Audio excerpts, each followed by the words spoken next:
padyshim të prisja me këngën e famshme Tren për Prizren. E ke dëgjuar besoj atë këngë? Sepse ajo në fakt është një nga gazetaret më të spikatura shqiptare me një karrierë të cilën e ka nisur pikërisht në televizionet e Kosovës për të ardhur më pas në Tiranë për të vendosur këtu dhe për të ndërtuar karrierën e saj. Ajo është një vajzë e guximshme, e drejtë për drejtë, një njeri i cili përpiqet dhe me të thënë të drejtën, mua më ka bërë përshtypje, ka ndryshuar vërtet fort në mënyrën se si i imponohet ekranit dhe të ftuarve të saj, sepse i ka të gjitha bashkë guximin, dëshirën, pasionin për gazetarin dhe aktualisht është pjesë e Radio Televizionit Publik Shqiptar me emisionin politik Trialog. Kam kënaqësinë të kem të ftuar në time të parë Alba Alishani në studion e Çasti Dur. Mirë se të gjeta, Fedor. Alba, mirë se vjen. Faleminderit shumë për ftesën, është e gjitha kënaqësia imja. Kam dëgjuar, e do ta them tek këtu live, që ke thënë fjalë të mira për emisionin tonë. Dhe disa mirësh mes kolegësh kur dikush të dërgon një mesazh dhe ty të vjen. Është mirë, është bukur, e di që është e rrallë, por është e vërtet. Fjalët për emisionin tuaj kam thënë prej kohësh, që kur e pash një impakt tjetër që kishte dhënë Radio Televizionit Shqiptar, për ngrohtësinë, për cilësinë, po edhe për finesën individuale. Faleminderit. Si e përjeton Tiranën krahasuar me Prizrenin në ditëmeshi? Unë më shumë kam përjetuar Tiranë se Prizren në jetën time, sepse më shumë se gjysma jetës time tashmë po bëhet në Tiranë, kështu që shiu për mua është bërë i zakonshëm, pavarësisht se nuk futet në preferencat e mia. Prizreni kam shumë dëbor se sa shi, kështu që është më lehtësisht e përjetueshme klima e Tiranës. Ne kemi bërë gati një insert, jemi përpjekur të bëjmë një kartolinë, jam e bindur që redaktorët e mia kanë bërë diçka dhe do ulemi, do rehatojmë dhe do flasim më gjatë. E dëgjojmë, faleminderit. Kanë ndjekim.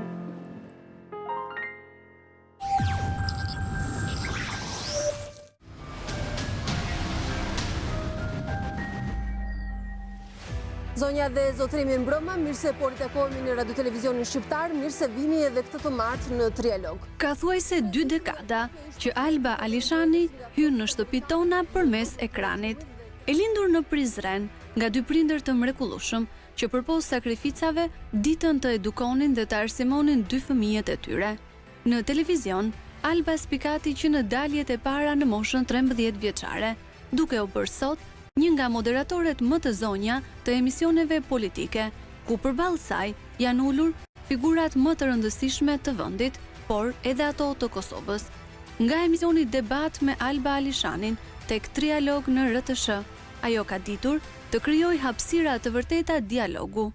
Sonte Trialogu, një ditë rëndësishme dhe ditë feste si kjo është vendosur. Nuk jemi në studion tonë të zakonshme, por i takojmë në një ambient krejt të ndryshëm. Alba nuk ka ngritur zërin për të bërë bujë, por ka folur me forcën e mendimit të qartë. Në vitin 2023, u vlerësua si moderatorja më e mirë politike, por për shumë kënd, ky vlerësim thjesht zbulosi një merit që thuhej prej kohësh.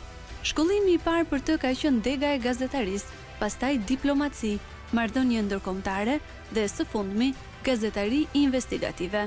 Prej 13 vitesh, Alba jeton dhe punon në Tiranë, por udhëton shpesh edhe për në Prizren, atje ku e pret familja, miqt dhe patjetër vëllai i saj Edi, që për të është pika e dobët. Sot Alba Alishani vjen në çasti i duhur për të ndarë me ne më shumë se sa karrierën.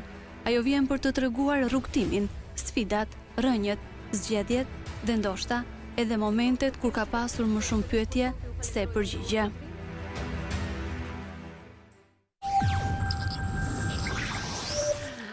Alba, sa po më thoje në fakt këtu në pas kuintave që kthehesh shpesh në Prizren, sepse je vetëm fare në Tiranë.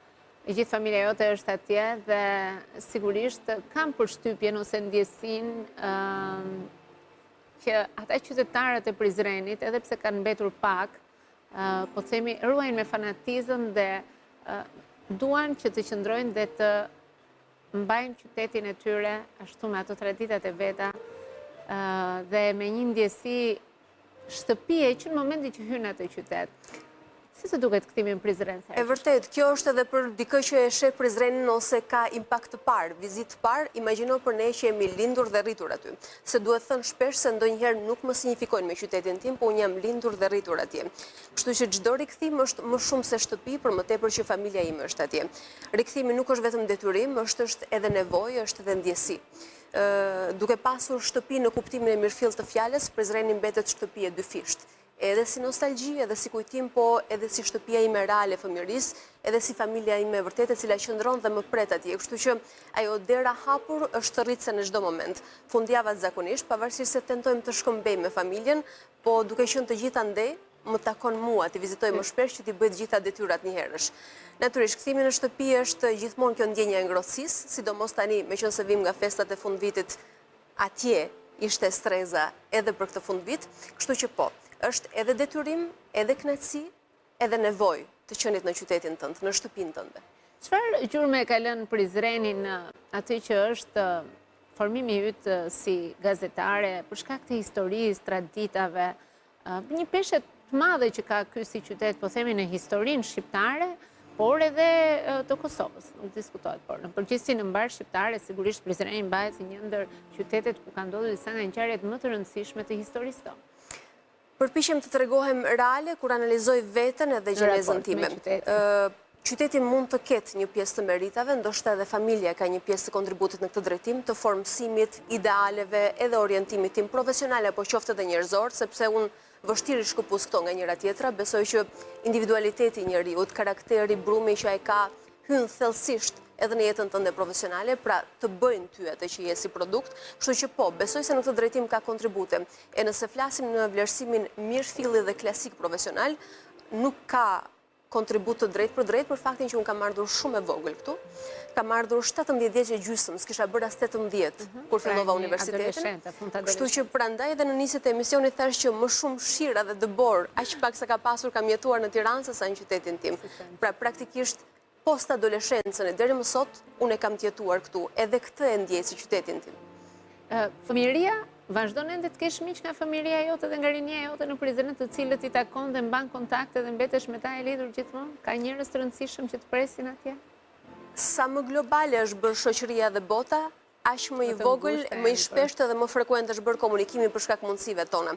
Sigurisht që ka shumë miq, pavarësisht se jam shkëputur e vogël, ndonjëherë miqtë e fëmijërisë janë ata që të ndjekin, të përcjellin dhe konsistojnë të jenë më besnikët.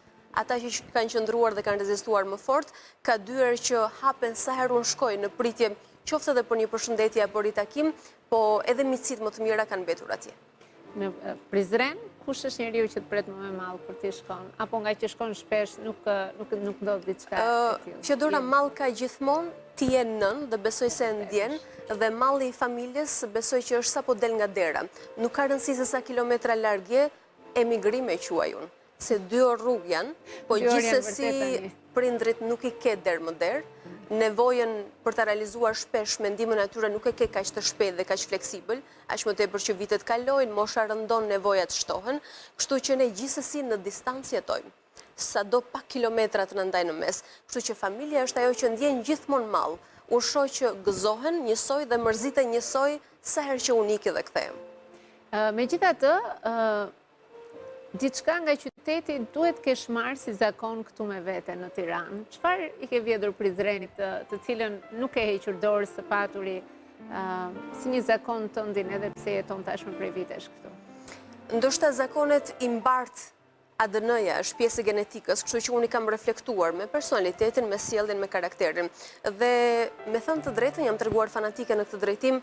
Fillimisht jo me ndërgjegje, sepse kur vjen 17 vjeç e gjysmë nuk je ndërgjegjshëm për atë çfarë je dhe prezanton, po më vonë duke u ndërgjegjësuar, duke dashur ta ruaj dhe ta konservoj. Sjelljen ndoshta të qëndruarit, karakterin, ndërtimin e raporteve njerëzore, kujdesin sidomos raporte profesionale. Kështu që unë besoj se këto janë një lloj mbartje genetike nga ADN-ja edhe e qytetit, edhe e familjes. Megjithatë, fillimet e karrierës tënde televizive i niste në Kosovë. Tirana nuk ta dha menjëherë atë që ti kërkoje nga pjesa televizive?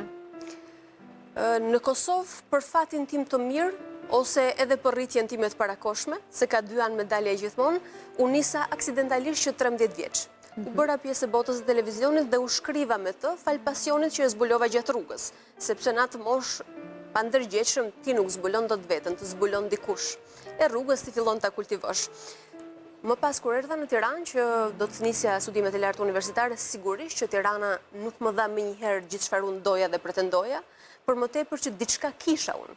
pra kisha ardhur me një bagazh me vete, nuk kisha tabula rasa profesionalisht, pra nuk vija bosh.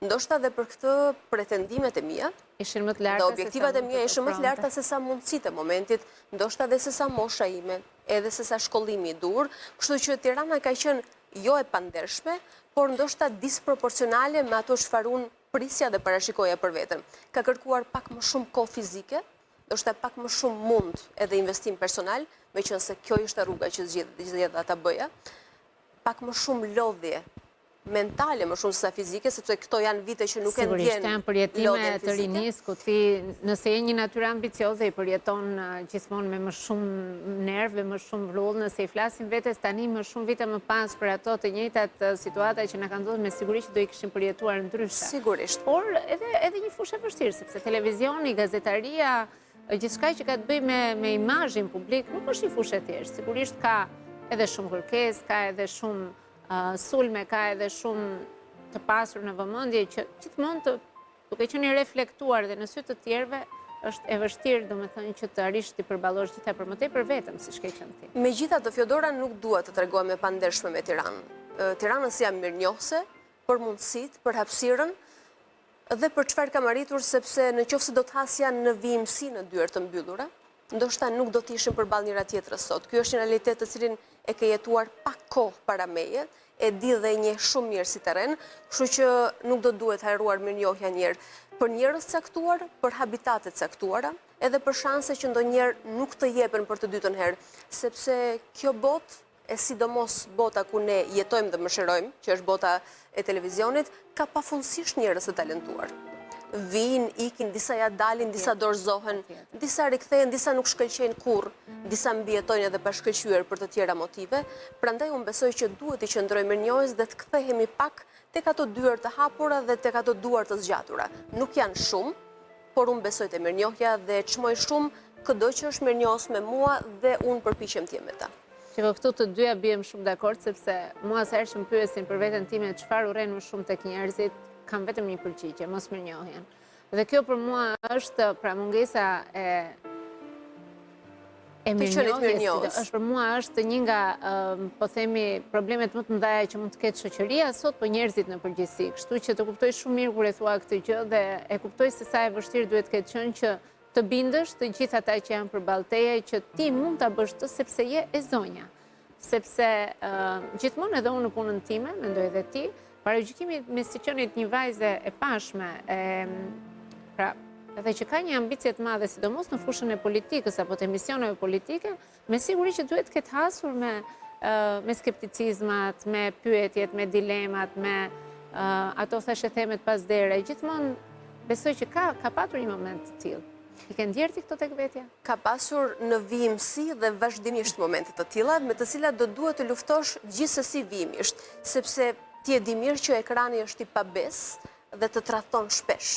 Kështu që ti do duhet ta dëshmosh për ditë se sa e qëndrueshme, sa rezistente, sa e përgatitur, sa e aftë dhe sa e zonja je, se mund të kesh kaluar 10 sezone suksesshme dhe një emision i cili mund mos ketë dalë në produktin apo rezultatin që ti do dëshiroje, të shbën një pjesë të mirë të meritave dhe kontributeve tuaja. Kështu që vigjilenca është gjithmonë, nevoja për të qenë vigjilente është gjithmonë shumë e lartë. Kështu që po, ka pasur dilema, ka pasur skepticizëm, ka pasur mungesë besimi në impakt të parë, sidomos, kur the vajze pashme, pak figurante të jesh në momentet caktuara në këtë profesion, në fakt është penalizuese, se njerëzit mendojnë që është një avantazh jashtëzakonshëm.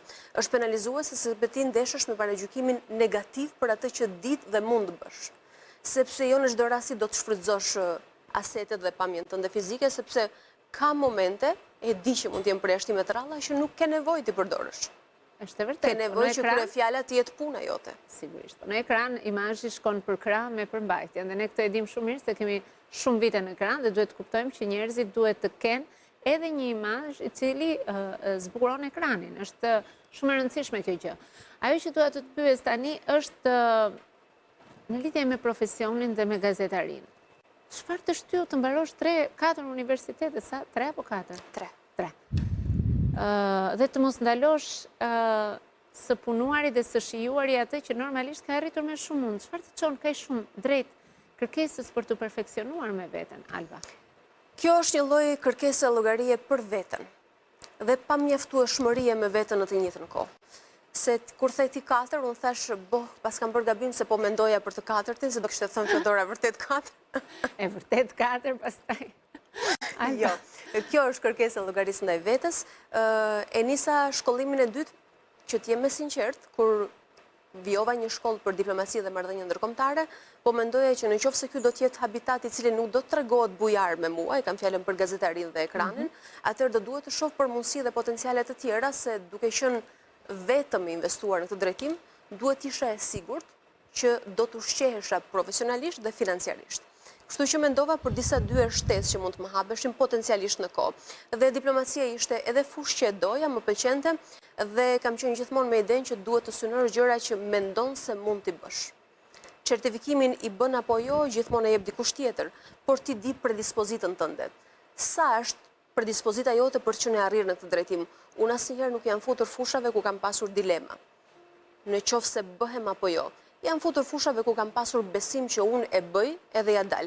Kështu ishte gazetaria në fillim, pastaj mendova për diplomacinë dhe marrëdhënien ndërkombëtare, ndërsa gazetaria investigative erdhi si një puzzle i plotësuar i kësaj që bëjmë në mënyrë të përditshme.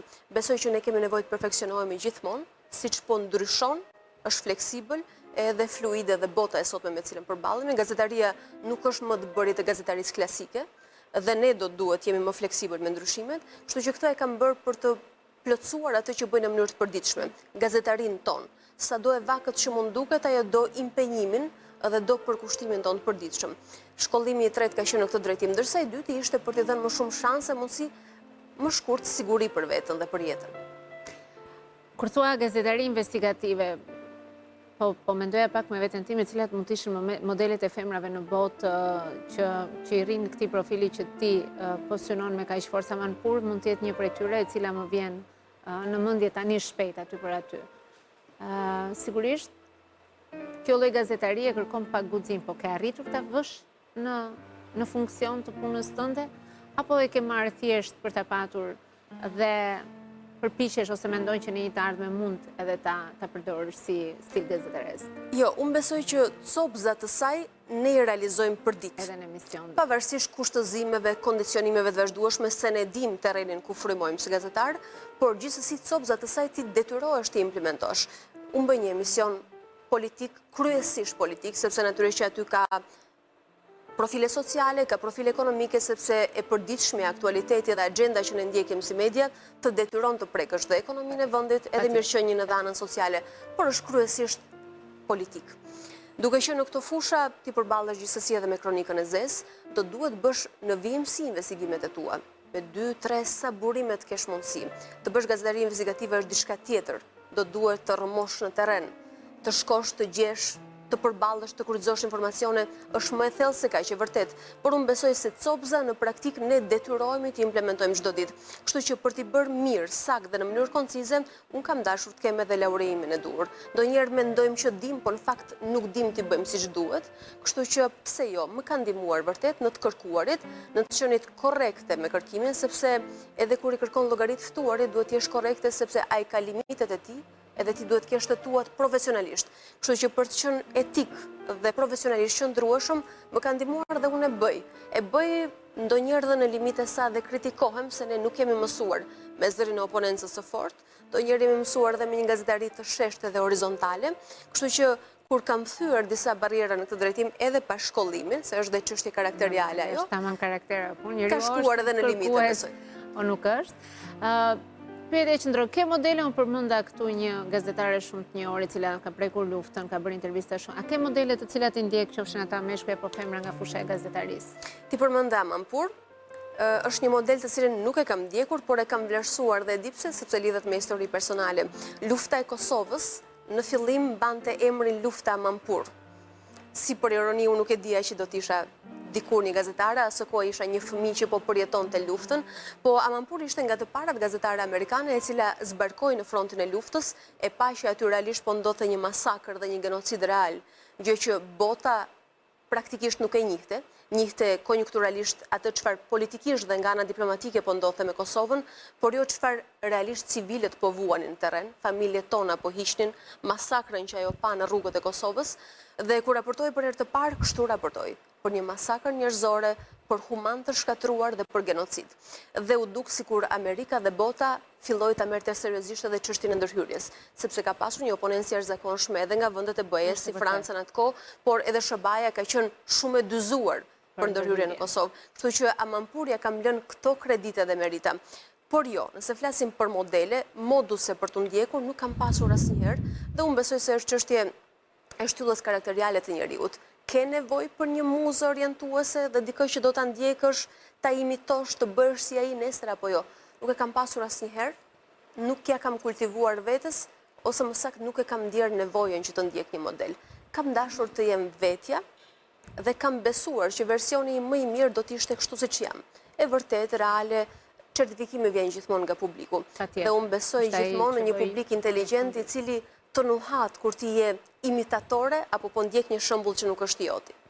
Dhe në fakt, publiku asnjëherë nuk gabon, mundet që në momente caktuara të ja hedhësh pak, por është e pamundur që ti shpëtosh intuitës së tij. Më ktheve pak në Prizren, më ktheve edhe një herë tek një vit shumë i vështirë siç ishte 98 dhe lufta në Kosovë. Unë në atë kohë jetoja vetëm, familjen kisha ngriqi dhe në fakt kam akomoduar një familje nga Peja, një vajzë e cila në atë kohë ishte adoleshente dhe më pas gjetëm edhe maman e saj në një kamp. Çfarë ndodhi me familjen tuaj në atë kohë? Tani është momenti që do të falenderoj në emër të Kosovës për këtë akt. Ka pasur shumë shqiptar të këtij vendi që hapën dyert me qindra e mira. Në fakt, dhe me të drejtën ka qenë diçka që erdhi shumë natyrshëm. Ka qenë e natyrshme, por ka qenë e rrallë, nuk e di nëse çdo popull do të arrinte ta bënte. Shqipëria e bëri dhe ne si Kosovë do duhet jemi mirënjohës përjetësisht në këtë drejtim. Di familje që janë treguar mirënjohëse dhe falenderuese, edhe për të tjerat që mund ta kenë lënë në harres ju bëj thirrje mos ta bëjnë asnjëherë, sepse ai ka qenë një akt heroik i Shqipërisë asaj kohe, e dal nga një 97 shumë problematike dhe vështirë. Unë e di që ju pothuajse mezi ushqeheshit, shtëpitë kishit shumë të zbeta dhe të varfra, po ama dyert në hapët, edhe ne fjetëm në krevatet e jashtëkët tuaj. Kështu që është një mirënjohje e përjetshme, asnjë shqiptar i Kosovës nuk duhet ta harrojë këtë akt. Dhe nuk e di nëse një vend tjetër, përfshirë këtu dhe Kosovën, do ta bënte të njëjtën gjë. Do doja shumë, unë nga Kosova vi, jam në konflikt të plot interesi, por po përpiqem të rregoj me vërtet, kështu që faleminderit edhe ty. Dhe familja ime bëri një rrugtim të gjatë në atë kohë, shtëpia ime u bombardua, ishte e gjitha në flak, ne ishim të gjithë brenda. Futet në mrekullitë e jetës time që ne të gjithë shpëtuam, nuk kishim humbje dhe dëme njerëzore, pa diskutim dëme materiale, shtëpi e djegur, e bombarduar, dëme të mëdha, pleçkitje, po këto janë të pallogaritshme kur flitet për jetët njerëzore. Ne si familje në numër shpëtuam të gjithë, por rrugtimi ishte i gjatë, një rrugtim i cili nën tytën e armëve dhe kërcënimet mbi prindrit e gjyshrit e mi kaloi nga kufiri në Kukës, nga Kuksi në Tiranë, një rrugtim që ka zgjatur për shkak të nevojave për t'u akomoduar jashtë vendit, nga Tirana te një familje në Lushnjë, familja Sheu, të cilën e përshëndes, e falenderoj, jam mirënjohëse gjithmonë, ne kemi ende komunikim me ta, edhe do t'jenë kujtese ime e paharrueshme. Mikpritja e ngrohtë e shumë familjeve në këto 3 qytete na ka mbajtur për më shumë se 2 muaj ndoshta në Shqipëri, e më pas ne kemi shkuar tek xhaxhai im në Bruksel, i cili na priste dhe krijoi mundësinë që ne të transferoheshim atje derisa lufta të mbaronte. Po pavarësisht përvojës së hidhrueshme dhe shumë të trisht nga bombardimi e deri tek shpëtimi jon real, jam mirënjohëse që ne nuk kemi prekur në jetë njerëzore, se shumë familje të tjera i kanë pasur këto dëme, dhe lufta e gjurmë të pariparueshme të secili, sa do i vogël dhe fëmijë të jetë. Mos ta kisha përjetuar, nuk do ta rrëfeja kështu. Por unë e di që ajo periudhë ka lënë gjurmë dhe ndoshta edhe një lloj hije në këtë që unë jam sot. Do të doja të zbusim pak të atmosferën profesionale, tensionin, gjithçka, duke shkuar pak edhe një herë tek njerëzit që të duan dhe të presin në Prizren. Njëra prej tyre mi kesh shumë e ngushtë e jotja, sot ka dashur që të nis një mesazh në këtë emision. Kam marrë vesh është në pritje të ëmbël dhe me të drejtën... Pas keni komunikuar me shoqen time të ngushtë? Po, kemi komunikuar me Lia Rudin, e cila ka nisur këtë përshëndetje për ty. Përshëndetje gjithë. Alba, zemra motrës, unë e di që ti nuk e pret këtë video mesazh nga unë, po gjithsesi unë po shfrytëzoj rastin për të thënë disa fjalë zemre. Me Albën një jemi që nga viti 2007, afro 2 dekada shoqëri që nga bankat e gjimnazit. Alba çdo herë ka qenë një vajzë shumë e edukume, përkushtume edhe shumë e dashur. Vitet kalojnë edhe unë jam shumë i njohur se që ti mbete po e njëjta, nuk ndryshove, duke dhënë shumë dashni e rujt miqësinë tonë me shumë fanatizëm. Sa herë që shkojnë në Prizren, emocionohem edhe merr malli për vende ku ne të dyja kemi nejtë shumë bashkë. Po e di që çdo herë që kemi mundësi na e rikompenzojmë edhe shihemi. Faleminderit që ditë ti jesh motër dhe teza perfekte për të dy fëmijët e mi. Të pres në Prishtinë që së shpejti të pim kafen e mëngjesit dhe të nisim aty ku lam në takimin tonë të fundit të dashur. Ndërkohë, nuk shpëton të pa thënë dy fjalë edhe dua e vogël, e cila donte patjetër shkurt fare të thoshte diçka. Nuk e di ta ndjekim meqense jemi. Tezja Olba, je tezja më e mirë në botë, më ka marrë malli të duashëm. Kaj, sepse dua donte patjetër që të thoshte, që të thërret teze. Që ma thot gjithmonë, më thërret gjithmonë, ma shpreh gjithmonë kaq shumë dashurinë. Fëmijët janë pika ime e dobët, dobësia dhe debulesa më e madhe, kështu që vërtet unë ata i kam ndjer si të mit, edhe kur më thon teze e ndjer realisht. Lia është miqësia e cila i ka rezistuar viteve, i ka rezistuar kohës, e ka bërë detyrën e saj, po e quaj si mikesh, në mënyrë më të mirë sepse distanca e vështërson shumë. Ndoshta jemi meritore të dyja për këtë, pa dashur që t'jap merita më shumë se ç'duhet vetes, për faktin që kam provuar në këto vite jetë edhe të jetuarit në distancë me shumë miq, e ndër të tjerë edhe me Lian, e cila ka rezistuar, që miqësitë të cilat vazhdojnë sa e ritakohesh aty ku i ke lënë, janë të vërtetat. Dhe unë me Lian, sa do gjatë mos komunikojmë, sa do gjatë mos takohemi, sa do të vështira ti kemi rrethana ndonjëherë për të parë se Lia është nën e 2 fëmijëve, nën shumë e përkushtuar, por dhe një profesioniste shumë e mirë, që ka shumë angazhime se unë, tani është në pritje të fëmijës së saj të tretë, pra shumë e impenjuar, e shumë dimensione, gjenë mundësinë dhe sa herë që ne ritakohemi, e rinisim krejt natyralisht. Kështu që miqësitë si kjo janë të rralla dhe unë jam mirënjohëse që e kam një të tillë. Je nga ata njerëzit që beson tek miqësia e vërtet, të kanë zhgënjyer përgjatë rrugtimit tënd, përgjatë këtyre viteve vetëm në Tiranë, përgjatë përballjeve me njerëz që i ke thirrur miqë dhe më pas nuk të kanë rezultuar të tillë? Fjodora, do të isha e pavërtet nëse do të thoja që unë jam një nga të pazhgënjyerat. Jo, unë jam e zhgënjur dhe imune nga zhgënjimet.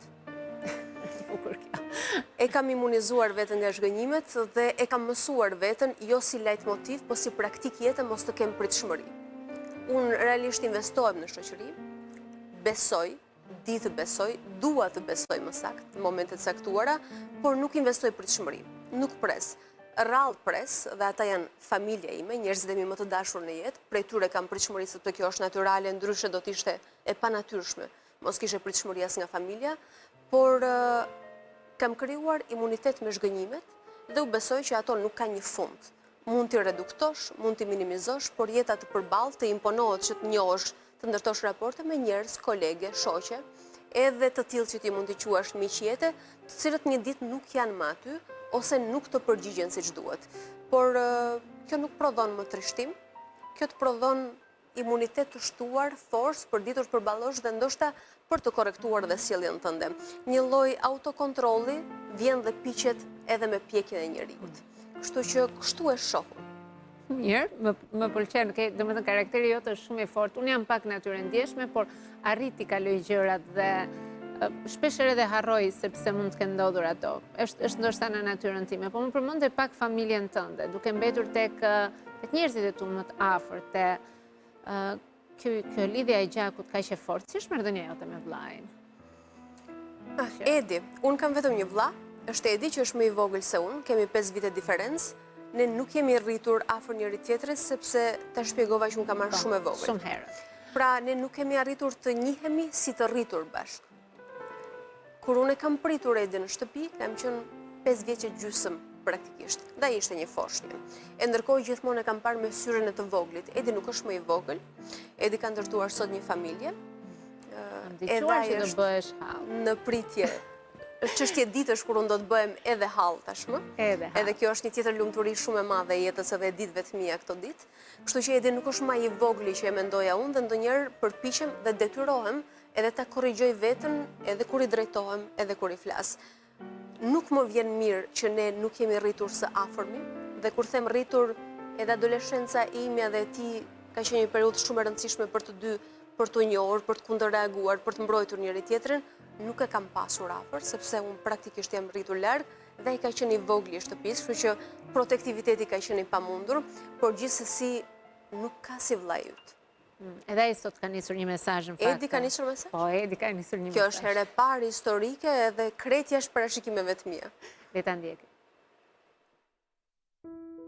Alba, duke më njohur besoj që do çuditesh që të kam nisur një letër, por e ndjeva të të thoja disa gjëra. Për mua ke qenë gjithmonë motra e madhe, që gjithmonë dukej sikur e dinte ku po shkonte, edhe kur ne të tjerët ende po mësonim rrugën. E ndërsa po kujtoj tani fëmirin ton, më erdhi ndërmend që ti ke qenë serioze që e vogël, kishe një forcë që të karakterizonte që atëherë. Në kujtesën time ka mbetur si çast i vështirë, kur ti u largove nga shtëpia për të ndjekur studimet në Shqipëri. Në familje të kujtonim çdo ditë me mall, por dhe me krenari, sepse ishim të ndërgjegjshëm që ti po ndiqe ëndrrën tënde. Prindrit ditën të na mësonin të mos kemi frikë nga puna dhe sakrifica. Dhe ti i morre këto vlera me vete kudo që shkove. Sot, edhe pse jetojmë larg njëri tjetrit, edhe ti e di që unë jam natyrë introverti, lidhja jon ka qenë gjithmonë e fortë dhe e sinqertë. Në sytë e mi je një grua e fortë, shumë punëtore, dhe krenaria e shtëpisë, që së shpejti do të bëhet hall. E di që me zi po e pret. Të duam shumë, mos e harro asnjëherë. Ja që Edi e ka gjetur një mënyrë për të ardhur. Unë nuk e besoj dot që Edi ka komunikuar me ju edhe ka bërë këtë reagim. Edi është vërtet i ndryshëm nga unë. Është një letër që ka ardhur nga Edi. Është shumë herë më introvert nga unë. Unë do ta bëja në çdo rast, po Edi ka arrit ju stafi juaj, kështu që po e falenderoj ekipin dhe ty personalisht fillimisht për ftesën, po edhe për këtë arritje, sepse ky është një kujtim shumë i bukur. Nuk e kisha dëgjuar asnjëherë këtë fjali, kështu që besoj ma mirë kuptoni edhe reagimin.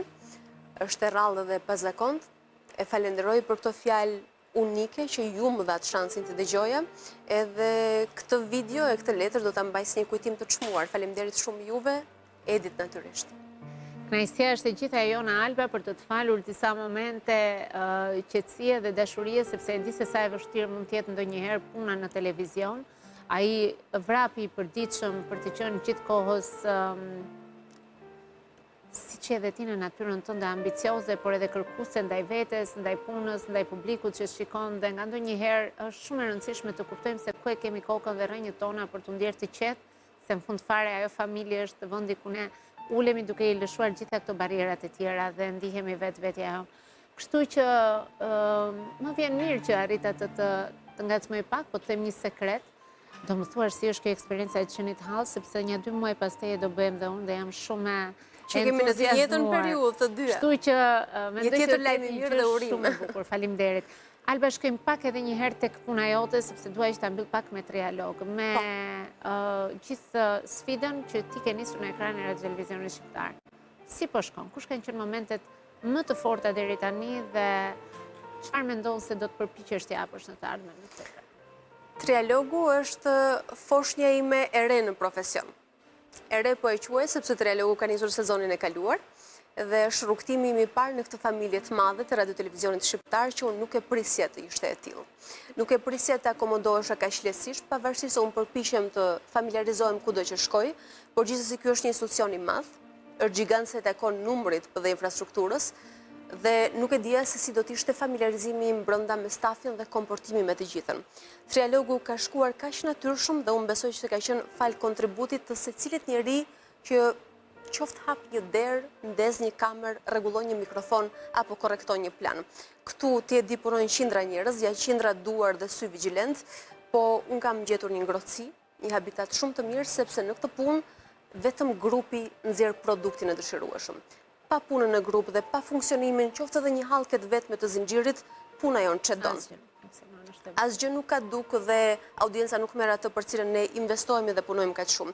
Kështu që çdo njeriu të këtij stafi, që nga roja e cili hap traun e derës, e deri tek njeriu i fundit që më thot natën e mirë kur ne mbyllim trialogun çdo darkë në këtë studio, ku jemi dhe tani, sepse kjo është pjesë e studiove tona të përbashkëta, e falenderoj dhe jam mirënjohëse për kontributin e çmuar, sepse nuk është e lehtë. Kjo është një punë intense, ne vim 2-3 orë, po ka njerëz që bashkëjetojnë me një ngarkesë jashtëzakonshme dhe produkti është ai dëshiruari. Kështu që po, unë jam shkrirë shumë shpejt me familjen Radio Televizionit Shqiptar, e papritur, por e mirë se ardhur. Trialogu ka pasur, unë nuk dua të bëj autovlerësime në këtë moment, se nuk më takon. Do duhet ta bëj publiku dhe njerëzit të cilët e certifikojnë punën tonë. Unë mendoj që ka pasur një rrugtim natyral, ka shkuar siç duhet me agjendën mediatike të RTS-s dhe ajo çfarë kemi ofruar publikut minimalisht ka qenë objektive dhe kemi tentuar të jemi të vërtetë. Edhe në përzgjedhjen e individëve, edhe në përzgjedhjen e panelistëve, edhe në përzgjedhjen e temave që trajtojmë, sepse kjo është shumë e rëndësishme, edhe të ftuarit që na ulën në tryezë. Minimalisht kemi tentuar që të kemi integritet dhe mos të na cënohet vërtetësia dhe objektiviteti, sepse tregu ka inflacion emisionesh, inflacion të ftuarish, ripërsëritje ciklike dhe të vazhdueshme që për mua shpesh janë të panevojshme, kemi tentuar të rrim në identitet dhe të tregojmë që ne kemi një shtyllë kurrizore, edhe si emblem televizioni, sepse e meriton, pra duhet jetë në raport edhe me meritokracinë e një institucioni që përfaqësojmë, po edhe si figura që ulen në tryezë. Alba, kam 40 minuta që të dëgjoj.